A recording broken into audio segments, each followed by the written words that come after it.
How much money should you actually have right now? Not how much your friend claims to have. Not the number you imagined after seeing someone your age driving a brand new Mercedes. Your real number. At 22, having $5,000 can make you feel rich. But at 42, that same $5,000 might keep you staring at the ceiling at 2 a.m., and at 62, retirement might start looking less like relaxing on a beach and more like finding a part-time job near one. But there is no single number that works for everyone. Someone earning $40,000 a year should not have the same target as someone earning $150,000. So today we're going to look at roughly how much money you should have based on your age, and if you're behind, don't panic. Panic has never improved a retirement account. First, these numbers are guidelines, not laws.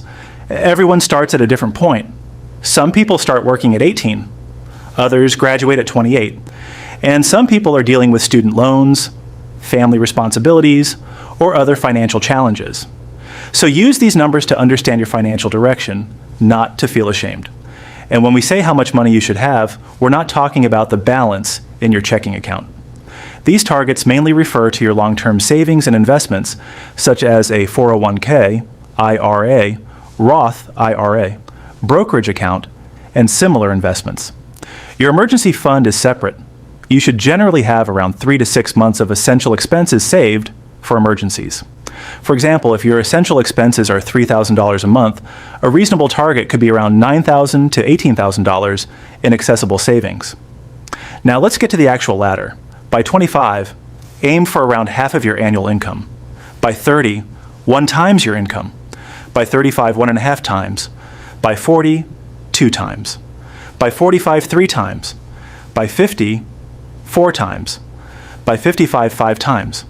And by 60, around 6 times your annual income.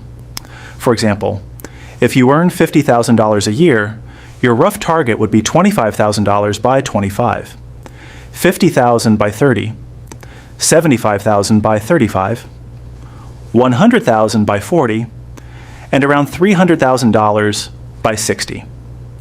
Now, if you're in your 20s, your biggest advantage isn't your income. It's time. Your first goals should be building a small emergency fund, avoiding high-interest debt, and starting to invest, even if you can only invest $25 or $50 from each paycheck.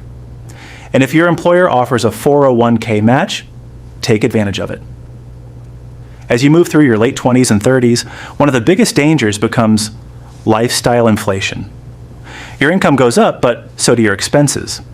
A bigger house, a newer car, more subscriptions, and more spending can quietly consume every raise you get. So when your income increases, don't spend the entire raise. For example, if your monthly income increases by $600, enjoy $300 and invest the other $300.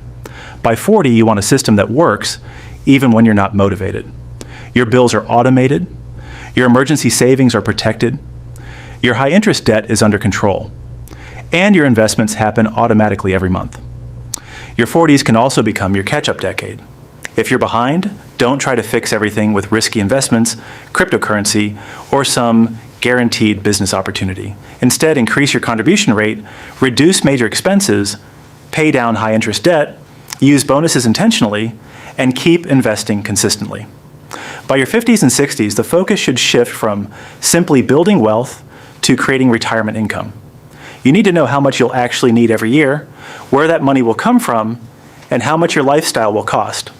One common starting point is the 25 times rule.